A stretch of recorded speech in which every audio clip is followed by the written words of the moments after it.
결혼 5년 차에 접어드는 사람입니다. 아직 저와 남편 사이에는 아이가 없네요. 일부러 아이를 갖지 않은 건 아니에요. 오히려 결혼 직후부터 정말 걸은 적 한 번 없었고 매달마다 테스트기 사용하며 살고 있습니다. 재작년 인공수정과 시험관을 몇 번 실패한 경험이 있는데 그때 시술로 후유증이 크게 와서 직장까지 그만두게 되었고 다시 시도하는 게 두렵기만 하더라고요. 덕분에 지금은 몸 관리만 하면서 쉬고 있어요. 보통 시험관 같은 거 포기하고 있으면 자연 임신이 되는 경우도 많다고 하던데 아직까지 저희에게 좋은 소식은 없네요. 검사를 해보면 저나 남편이나 두 사람 다 아무 이상 없는, 병원에서도 어찌할 방도를 모른다고 하는 원인 없는 난임이에요. 저희가 얼마나 간절하게 원하는지 알고 계시니 결혼 초반에는 아이는 언제쯤 들어서겠냐고 물어보시던 집안어른들도 이제는 저희에게 아무것도 묻지 않으시고 조심조심 하십니다. 특히 시부모님께서 더욱 더 저에게 조심조심 하세요. 두 분이 나쁜 분이거나 시월드 같은 것도 아닙니다. 손주를 기대하는 부분이 크기는 하지만 손주 보기 싫어하는 할머니 할아버지가 어디 있으시겠어요? 저희 친정부모님도 기다리시는 건 마찬가지고. 그런데 제가 시술 부작용 때문에 직장을 그만두게 된 걸 가지고 시부모님이 저한테 미안한 마음을 가지고 계신 것 같아요. 너무 부담을 주고 강요해서 제 몸만 상하고 멀쩡히 다니는 회사까지 그만두게 만든 것 아닌가 하시면서요. 제가 직장을 그만둔 지도 벌써 2년이 다 되어 가는데 시부모님이 가지고 계신 건물 1층에 공실이 나게 되면서 저한테 월세를 받지 않을 테니 거기서 뭐 할 만한 사업 있는지 알아보라고 하셨어요. 몫이 좋은 곳이라 굳이 저한테 넘기지 않으셔도 세입자 찾는데 전혀 어려움이 없으실 텐데 아직도 제가 쉬고 있는 이유가 본인들에 있다고 생각하시고 저를 배려해 주신 부분인 거죠. 정말 몸둘바를 모를 정도로 감사할 일인데 이것 때문에 아주 스트레스 받는 일이 생겨버렸네요. 남편 위로 누나가 한 명 있어요. 형님은 시집간 지도 오래되었고 자식도 셋이나 있습니다. 원래부터도 말을 조금 조심성 없이 하는 스타일이었어요. 일부러 그러는 건지는 모르겠지만 약간 듣는 사람 불편하고 기분 나쁘게 말하는 사람들 있잖아요. 형님네와 서로 집이 가까운 편이고 남편과 아주버님이 서로 잘 통하는 성격이라 그런지 교류가 잦은 편입니다. 저희 집에 놀러와서 두 사람이 한 장 걸치고 밖에 당구라도 치러 가는 날에는 꼼짝없이 신우와 함께 시간을 보내야 해요. 그러면 그럴 때마다 아이 이야기를 그렇게 꺼냈어요. 저와 남편이 그렇게 실패를 하면서 마음의 상처를 가지고 있다는 건 전혀 이해해주지 않는 듯 툭툭 꺼내는 말들이 저에게는 상처였습니다.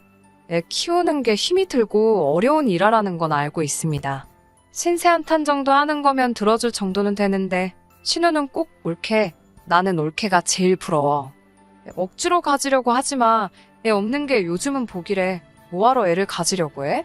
이런 식으로 말을 하면서 사람 속을 뒤집어 놓습니다. 차라리 이런 식으로 말하는 건 신세한탄이라 생각하고 듣고 넘겨볼 수 있겠는데 가끔은 자기 애를 셋이나 낳았다고 유세라도 부리는 건지 둘째가 아들인데 둘째가 온 집안을 뛰어다니면서 시끄럽게 굴고 있는 걸 조용히 시키려다가도 애가 말을 들을 생각을 안 하면 애가 말을 하도 안 들어서 못 키우겠다고 나는 셋이나 있으니까 하나 줄까? 이런 식으로 말하면서 데려가려면 사고뭉친 둘째를 데려가라고 합니다. 둘째를 붙들어 잡고 저한테 엄마라고 불러보라 하라고 시키는데 정말 애도 싫어하고 저도 싫어하는데 저런 장난을 왜 치는가 싶어요. 하루는 저한테 포기하면 애가 생긴다더라 하면서 그렇게 눈에 불을 켜고 성공하려고 하니까 부담스러워서 애가 안 찾아오는 거라고 자기네처럼 아무 생각 없이 있으면 저절로 생길 텐데 뭘 그렇게 목숨을 거냐면서 제 속을 긁더라고요. 자주 보는 것도 힘들어 죽겠는데 볼 때마다 저러고 있으니 농담이라고 받아들이기에도 너무 짜증이 납니다. 그런 농담 하나도 재미없다고 정색을 해도 어디까지 해야 제가 화를 내려나 계속 꿋꿋하게 저런 식으로 나옵니다. 남편에게 스트레스를 엄청 많이 받는다 하여 신우에게 말 좀 한번 해달라고 한 적도 있어요. 말 그렇게 하지 말라, 쓸데없는 소리 하지 말라 시부모님께서도 나서서 말한 적이 있지만 신우는 알겠다 대답만 하고 눈치 못 챈 척 어느새 또 저런 식으로 하고 있습니다. 이쯤 되니 일부러 저런다는 생각까지 들더라고요. 그래도 언젠가도 저에게 아이가 찾아올 거라 믿기에 최대한 신우가 하는 말을 마음에 담아두지 않으려 노력하고 있어요. 신우만 저러니 차차리 다행이다 라고 마음의 위안을 하면서 여기고 있었습니다. 아무튼 시부모님이 본인들 명의 건물에다가 저에게 세를 받지 않고 가게를 내어주신다 하니 저도 사업해본 적이 없어서 이리저리 알아보고 공부도 많이 하고 있던 때였어요. 그날도 제가 개인적으로 아는 분들 중에 카페를 하고 계시는 분들이 계셔서 이것저것 물어보고 답사 및 조사도 해볼 겸 해서 찾아가기로 한 날이었어요. 그날 아침에 마침 시부모님께서 저녁 먹으러 오라고 연락을 주셨었는데 시간이 안 될 것 같아서 거절을 했었거든요. 그런데 제가 못 온다는 사실을 알고 계실 텐데도 한참 뒤에 저에게 연락이 오더니 굳이 집에 와보라고 하시더라고요. 마침 남편 퇴근 시간이 곧 되어가길래 남편을 만나 남편 차 타고 시댁으로 갔어요. 시댁에 들어서니 시부모님 표정이 아주 안 좋으셨어요. 뭐라고 해야 하나, 얼굴에 화가 굉장히 많으신 듯한 그런 표정이셨거든요. 딱 봐도 안 좋아 보이는 두 분 표정에 저도 심상치 않은 기운을 느껴 조심히 무슨 일이시냐고 물어봤어요. 시어머니께서는 고개를 휙 돌리신 채 아무 말도 없으시고 시아버지가 아주 무서운 표정으로 너네가 사실 일부러 아이를 안 가지고 있다는 게 사실이냐? 라고 한마디 하시더라고요. 목소리도 많이 격양되어 있고 화가 많이 나신 듯해 보였어요. 그리고 그게 사실이면 이야기 좀 하고 싶어서 불렀다고 하시더라고요. 전후 사정을 모르는 상황인데 그래도 저희 부부가 특히 제가 몇 년 동안 마음에 상처가 되고 약점이라고 생각하는 부분이 그건데 대뜸 그걸 가지고 저희가 일부러 안 갖는 거냐는 말을 들으니 이유를 막론하고 눈물이 막 나더라고요. 아이가 안 생기니 하다하다 저런 소리까지 들어야 하나 싶었고요. 남편도 아버님 말이 끝나기가 무섭게 갑자기 그게 무슨 말이고 뜬금없이 그런 소리를 하냐고 우리가 얼마나 고생하고 마음 쓰고 있는 거 잘 아시면서 난데없이 불러 이렇게 상처를 주시느냐고 따졌어요. 따져 묻는 남편의 목소리도 끝이 살짝 떨리고 있는 게 여차하면 남편도 눈물이 터질 것 같더라고요. 남편도 그동안 잘 참아왔는데 흔들리는 목소리를 들으니 저는 거기에 복받쳐서 거의 통곡을 하다시피 눈물을 쏟았어요. 왜 울다가도 누가 괜히 툭 건드리면 터질 때 있잖아요. 남편의 울먹이는 말투가 바로 그거였던 것 같아요. 저는 통곡을 하고 있고 남편도 소리 한번 지르고 눈물을 흘리고 있으니 시부모님이 당황하셨어요. 울고 있는 저희 대충 수습해주시고 무슨 일인가 두 분과 대화를 나누게 되었는데 그날 아침 신우가 시부모님 댁으로 김치를 얻으러 왔다고 하네요. 그러다가 시어머니와 제가 통화하는 걸 들은 듯 하고요. 그때 신우가 처음으로 시부모님께서 건물 1층 공실을 저에게 무상으로 세를 주기로 하셨다는 사실을 알게 되었나 봐요. 신우가 그때 시어머니께 시부모님이 우리한테 간섭하는 게 싫어서 그냥 안 생기는 거라고 거짓말을 했다고 이야기를 했다 합니다. 제가 신우에게 직접 말한 사실이고 시부모님께는 절대 이야기하지 말아달라고 했다는 말까지 했다고 하네요. 신우도 자기 부모님을 속이기까지 하는 제 모습에 화가 났지만 그동안의 저와의 의리도 있고 제 남편과의 우애도 있어서 비밀을 지켜왔다고. 그런데 이젠 아이가 안 생겨서 고생 중이라는 거짓말도 모자라서 시부모님의 돈까지 뜯어먹으려고 하는 것 같아 자기가 참다 말했다고 하더라고요. 용의주도하게도 자기가 비밀 안 지킨 걸 들키기 싫으니 시부모님한테도 그냥 건물에 세 주기로 한 것만 철회하고 자기가 말한 거는 절대 말하지 말라고 했다는데 사실 확인 때문에 어쩔 수 없이 신우가 중간에서 그렇게 이야기한 사실을 알게 된 거예요. 그래도 끝까지 자기 딸이 그런 짓을 했다는 걸 믿을 수가 없는지 저에게 정말로 아이가 안 생기는 게 맞냐고 그 상황에서도 재차 확인을 하시더라고요. 어이가 없었어요. 울 만큼 울었고 이 사단이 나게 된 사건의 정황까지 전부 다 알게 되었으니 더 이상 그 말이 상처가 되지는 않았지만 다시 한번 시어머니께는 당신의 딸, 그러니까 신우이가 거짓말을 한 거라고 재차 설명을 드렸어요. 일단 상황을 정리하고 집에 왔는데 잠도 잘 오지 않네요.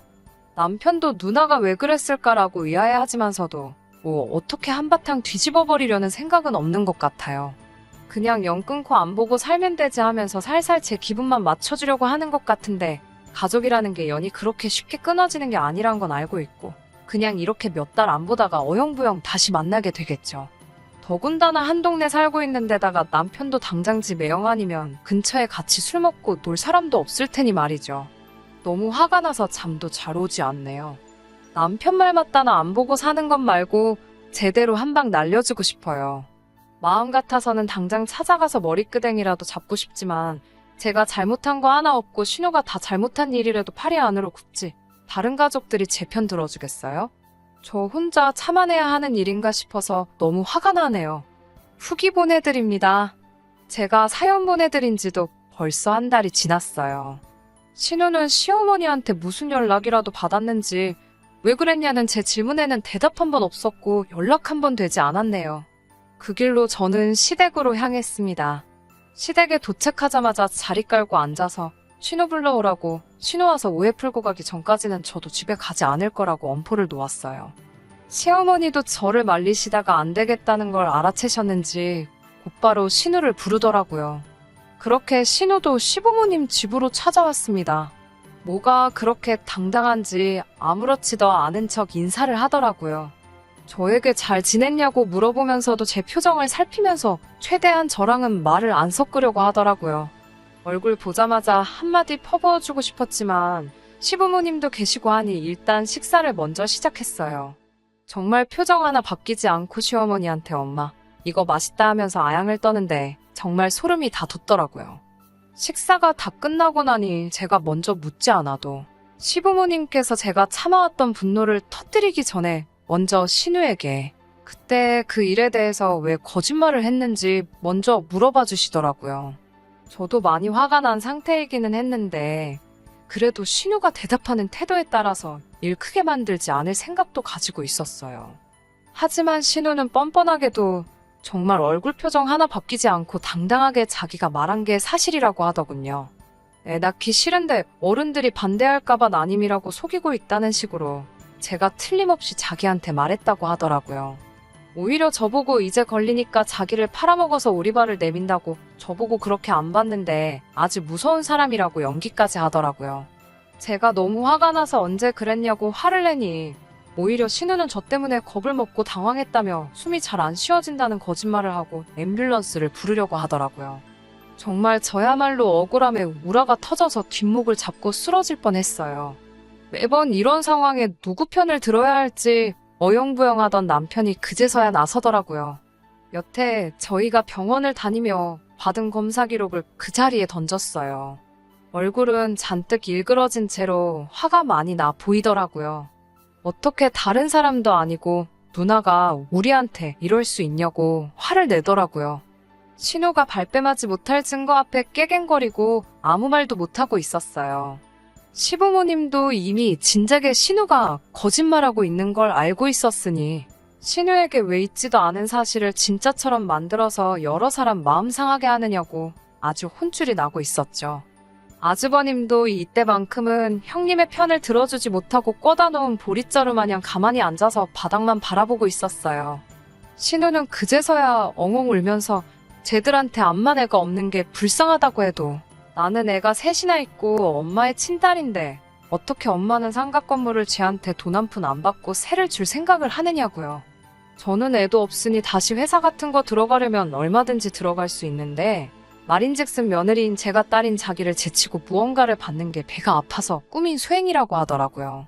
시어머니가 묵직한 돌직구를 신우한테 꽂아주었어요. 마음 같아서는 시어머니도 신우가 마음 상하지 않게 그에 상응하는 만큼 해주려고 했었다고 하시네요. 하지만 워낙에 계획성도 추진력도 없는 못 믿어온 성격인데다가 지금 이렇게 거짓말까지 해가며 저와 시부모님, 나아가서는 남편과 시부모님 사이까지 이간질을 하려고 한 신보가 고약해서 해주려던 것도 못 해주겠다고 하십니다. 너가 거짓말했던 것도 우리는 이미 다 알고 있었고 그 건물 때문에 그러는 것도 알고 있었다고. 사실대로 말했으면 뭐라도 하나 해줬을 텐데 네 마지막 기회를 너가 차버린 거라고 쓴소리를 하시고 더는 너같이 마음 씀씀이 나쁜 사람에게 해주고 싶은 것이 없다고 확고하게 선을 그으시더라고요. 방바닥에 발을 동동 구르며 큰 소리로 울고 있는 신우를 아주버님이 겨우 수습해서 집으로 데리고 나갔어요. 신우가 나가니까 집이 언제 그랬냐는 듯 조용해지더라고요. 시부모님은 저에게 사실관계도 따져보지 않고 딸 말만 듣고 저에게 뭐라고 한 게 정말 미안하다고 사과하셨습니다. 저도 오해가 풀려서 다행이라고, 그래도 이렇게 거짓이 아닌 걸 알게 되었으니 저도 마음에 담아두지 않겠다고 말씀드렸어요. 시부모님이 가지고 계신 건물은 정말 몫이 좋은 곳이었습니다. 이 시국에도 상권이 죽지 않고 활발하고 장사도 정말 잘 되고 있어요. 요즘은 돈 벌리는 재미에 피곤한 것도 모르고 일을 하고 있습니다. 신은혜는 아직도 시부모님하고는 연락을 안 하고 지내는 것 같아요. 신우가 삐진 듯 연락을 안 하고 있는데 아쉬운 건 신우일 텐데 도대체 무슨 배짱으로 저러고 있는지 모르겠어요. 자식이기는 부모 없다고 시부모님은 신우를 조만간 용서해 주시겠죠. 그래도 신우가 저렇게 고자세로 나와서는 소용없을 것 같습니다. 안타깝게도 아직도 아이 소식은 없네요. 이제 장사도 시작한 이래 가장 성수기가 될 것 같고 당분간은 이 바쁨을 만끽하면서 지낼 예정입니다. 내년에는 몸도 다 추스러서 시술이 되었든 자연임신이 되었든 이번이 마지막이다 생각하고 저희 부부를 그리고 더불어 저희 가족들 모두 행복하게 해줄 아이가 찾아오도록 최선을 다해서 노력해볼 계획이에요. 오랜 기다림이니만큼 내년에는 더 좋은 소식이 있었으면 좋겠습니다. 그럼 이만 후기 마치도록 하겠습니다. 끝까지 들어주셔서 감사합니다. 오늘의 사연은 여기까지입니다. 구독과 좋아요, 알람 설정 부탁드리고 더 좋은 사연으로 다시 찾아뵙겠습니다. 감사합니다.